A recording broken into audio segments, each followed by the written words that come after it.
Hablar del Club Atlético Peñarol es no solo hablar de uno de los equipos grandes o gigantes de su país, sino también del continente. Y es que a lo largo de su historia ha logrado bastantes títulos, entre ellos 5 conquistas continentales y 3 mundiales. Sin embargo, desde hace tiempo viene en una severa decadencia, y eso se refleja en los grupos de la Copa Libertadores desde la década pasada. Quizás muchos sabrán a qué me refiero, pero los que no lo saben, a continuación presentaré la maldición de Peñarol en fases de grupos.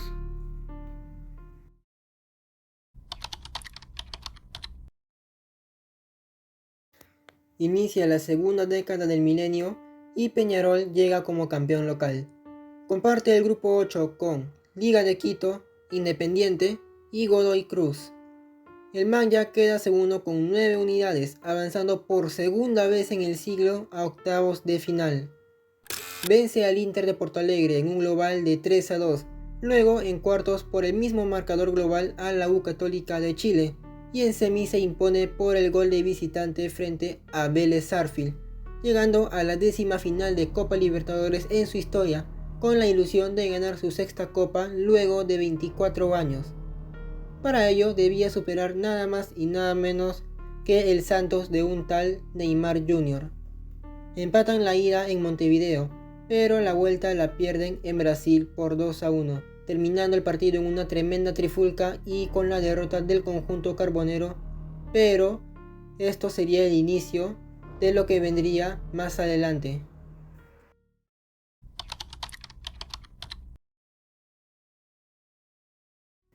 Al año siguiente, Peñarol regresaba a la Copa, pero para ello debía superar la fase previa, y lo hizo por un marcador global de 5-1 frente a Caracas Fútbol Club.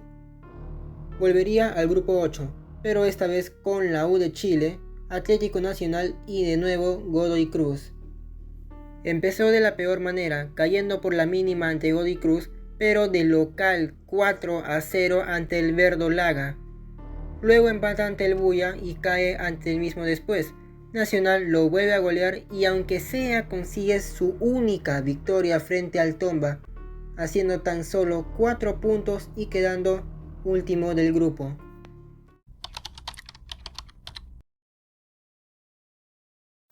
Llega el 2013 y el Carbonero llega directo a los grupos para enfrentar a Vélez Sarsfield, Emelec y Deportes Iquique. Empezó bien, al vencer al cuadro chileno y al bombillo, pero caería 2 veces frente al Fortín y caería de nuevo ante Emelec. Y pese a que luego goleó Iquique, los ecuatorianos roban un punto de Argentina, dejando al Manya fuera por segundo año consecutivo.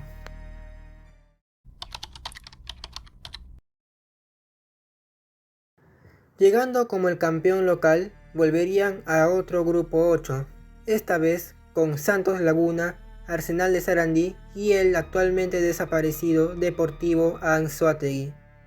Empezó mal, pues luego de rescatar un punto de Venezuela, cae en Montevideo ante los guerreros y luego por la mínima ante el Arce, logrando obtener su revancha, pero volviendo a caer ante los mexicanos y volviendo a empatar contra el equipo de Venezuela, terminando de una peor manera con 5 puntos y lejos del segundo lugar y de la clasificación.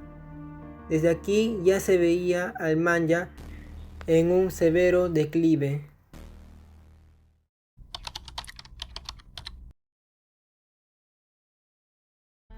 Lamentablemente no jugó la Copa en el año 2015 y volvería a la Copa para el 2016.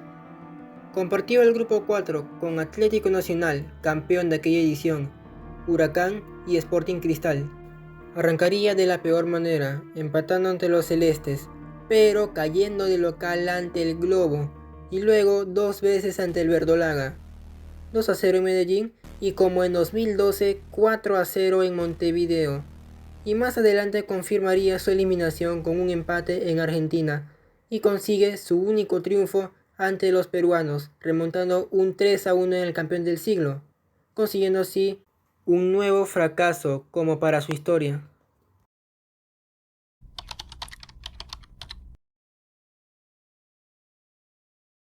Al año siguiente retorna a la Copa y la Conmebol hizo modificaciones en el formato, ya que a partir de ese año cada tercer lugar de grupo clasificaba a 16avos de Sudamericana. Y bueno, actualmente desde 2021 son octavos y desde 2023 a un repechaje para octavos. Bueno, volviendo al tema, el Mirasol comparte el grupo 5 con Palmeiras, Jorge Wilstermann y Atlético Tucumán. Empezó cayendo por 6-2 frente al Aviador, y algo que decía que le iría mal de nuevo, cosa que sí sucedió.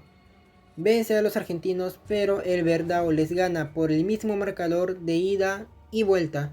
Cae ante el Decano en Argentina y venció a Wilstermann, pero ya era tarde, puesto que ni Sudamericana lograron alcanzar, quedando nuevamente último.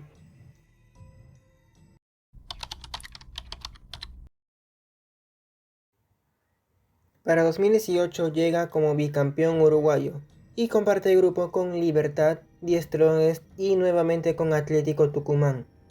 Empieza cayendo ante el Tigre en La Paz, aunque luego vence a Tucumán y luego cae ante Libertad, pero consigue su revancha más tarde, aunque cae por la mínima en Argentina y llega con vida a la última fecha y ganó 2-0 a Die Strongest.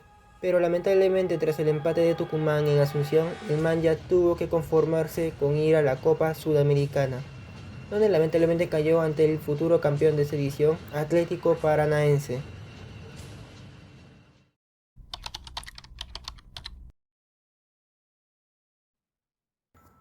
El tricampeón uruguayo en ese momento volvía a la máxima competición sudamericana de clubes. Esta vez le tocaba el grupo D, donde enfrentó a Flamengo, campeón de dicha edición, Liga de Quito y San José de Oruro. Empezaron mal, cayendo ante los albos en Quito, pero luego se recuperaron al golear a San José y vencer a Flamengo en el Maracaná. Y más adelante vence a Liga de Quito, algo que decía que quizás la maldición se pueda romper por fin. Pero si todo estaba bien, ¿qué sucedió entonces? Cayeron en su visita frente a la B Azulada y posteriormente empataron sin goles ante el Mengao, quedando afuera por tan solo 2 goles de diferencia, lo más cerca que estuvo en todo este tiempo de superar la fase de grupos. Y en Sudamericana logró acceder a octavos, siendo eliminado posteriormente por Fluminense.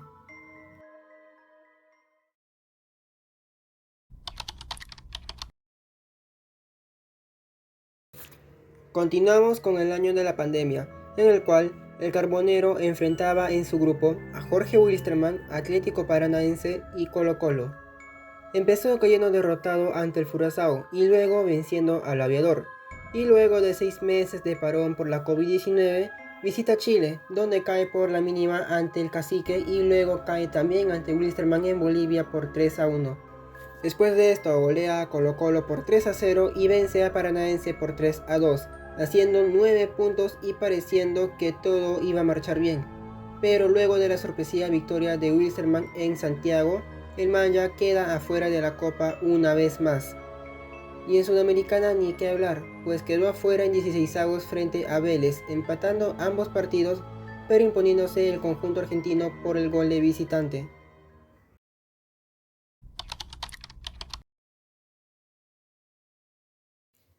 En el 2021 Peñarol tuvo un gran año, luego de haber llegado a las semifinales de la Copa Sudamericana y de haberse alzado con el título de la Liga Uruguaya. Y es que una buena campaña y la obtención de grandes resultados en la Copa Sudamericana llevaría a los hinchas del Manja a ilusionarse con el despertar de un gigante dormido. Y esto se vería en el año 2022, ya que jugarían de nuevo a la Copa Libertadores tras un par de años de ausencia y comparte grupo con Colón de Santa Fe, Cerro Porteño y Olimpia. Empezó cayendo por la mínima ante el Sabalero y luego venciendo a la O, para luego caer en Paraguay ante Cerro y Olimpia. Y un empate de local ante el Ciclón de Barrio Obrero lo volvía a dejar fuera de la Copa Libertadores. Y pese a vencer de local a Colón, Olimpia venció de visita a su eterno rival y el Manja ni Sudamericana pudo agarrar, quedando último en el grupo. Lo que parecía que iba a ser el regreso de un gigante, terminó siendo todo lo contrario. Y es que en los últimos años acostumbramos ver al Mirasol no clasificar en la fase de grupos de la máxima competición continental de clubes.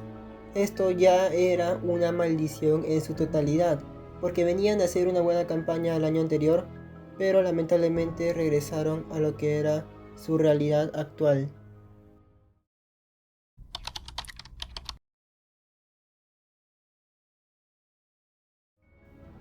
Luego de un desastroso 2023 para el olvido, en el cual fracasaron haciendo 0 puntos en la Copa Sudamericana y luego de haber perdido la final frente a Liverpool en el Campeonato Uruguayo, el Mirasol enfrenta en su grupo a Atlético Mineiro, Rosario Central y Caracas Fútbol Club. Por el momento, el Mirasol se ubica en segundo lugar del grupo en 4 fechas y a falta de 2 jornadas, sus hinchas podrían ilusionarse con romper la maldición luego de 13 años. ¿Y tú? ¿Crees que este año el conjunto carbonero por fin logrará romper la maldición que arrastra desde la pasada década? Y bueno, esto ha sido todo por hoy. Muchas gracias por quedarse a ver el video, denle like y suscríbanse, que pronto se vienen muchos más videos como este. Gracias por todo, nos vemos.